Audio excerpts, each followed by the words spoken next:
जननी शिवकामिनी जय शुभकारिणी विजयरूपिणी जननी।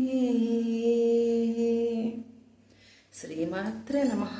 అందరూ బాగున్నారని ఆశిస్తూ మనస్ఫూర్తిగా కోరుకుంటూ శుక్రవారం పరమ పవిత్రమైన శుక్రవారం వస్తుందంటేనే ముత్తైదువుల అందరికీ శ్రీమూర్తులందరికీ చాలా ఆనందంగా ఉంటుంది.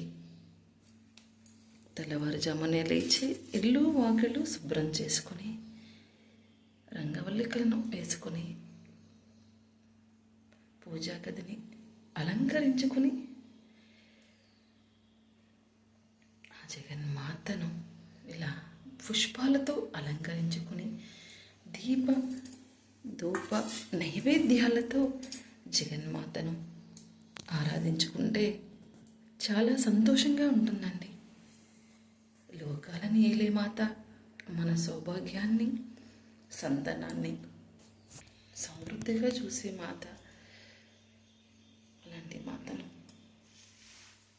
శుక్రవారం రోజు మహా వైభవంగా అలంకరించుకొని ఆరాధించుకోవాలని నాకైతే చాలా ఆరాటంగా ఉంటుంది, చాలా కళగా ఉంటుందండి. శుక్రవారం అయితే జగన్మాతను పూజించుకొని అర్చించుకున్నానండి. ప్రతి శుక్రవారం ప్రతి ఇంటిలో శ్రీమూర్తి దీపారాధన చేసుకుంటుంది. శుక్రవారం అంటేనే ఒక విశేషంగా భావిస్తాం కదా. భావించడం కాదండి, విశేషమే. జగన్మాతను ఆరాధించుకోవడం, పసుపు కుంకాలతో అర్చించుకోవడం, మన మనసులో ఆరాటాన్ని ఆందోళనల్ని కూడా ఆ జగన్మాత వద్ద ఉంచితే అన్నీ ఆ జగన్మాతే చూసుకుంటుందండి. నేనైతే నా పూజా గదిని ఇలా అలంకరించుకొని దీపారాధన చేసుకున్నాను. నిత్యము దీపారాధన చేసుకుంటానండి. ఏదో ఆరోగ్యం బాగాలేకపోయినా మనం పూజకు చెయ్యకూడని రోజులైతే మాత్రం ఒకటే నేను దీపారాధన అనేది మానేస్తాను. ప్రతిరోజు ఇలా దీపారాధన చేసుకోవడం కూడా చాలా శుభదాయకంగా ఉంటుంది. మనసు అనేది ప్రశాంతంగా ఉంటుందండి. నైవేద్యం అంటే నేను ఏది ఉంటే అదే నైవేద్యంగా పెట్టుకుని దీపారాధన చేసుకుంటూ ఉంటాను. ఈరోజు శుక్రవారం అంటేనే చాలా విశేషం. అమ్మవారిని పుష్పాలతో అలంకరించుకొని ఇలా పూజించుకున్నానండి. నా పూజ మీ అందరికీ నచ్చినట్లయితే చిన్న లైక్ చేయండి, షేర్ చేయండి. జ్యోతి భక్తి బ్లాగ్స్ని మీరందరూ ముందుకు తీసుకెళ్తారని మనస్ఫూర్తిగా కోరుకుంటున్నాను.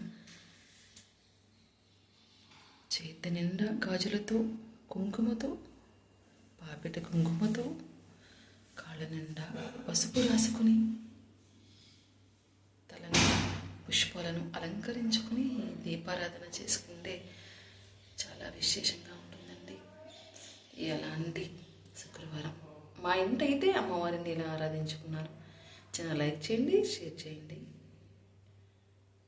అమ్మలగన్నా అమ్మవు నీవే, అమ్మలగన్నా అమ్మవు నీవే, నీ చరణములే నమ్మితినమ్మా, నీ చరణములే నమ్మితినమ్మా, వరములియవే మహాలక్ష్మి, మా ఇంట వినయుగా రావమ్మా.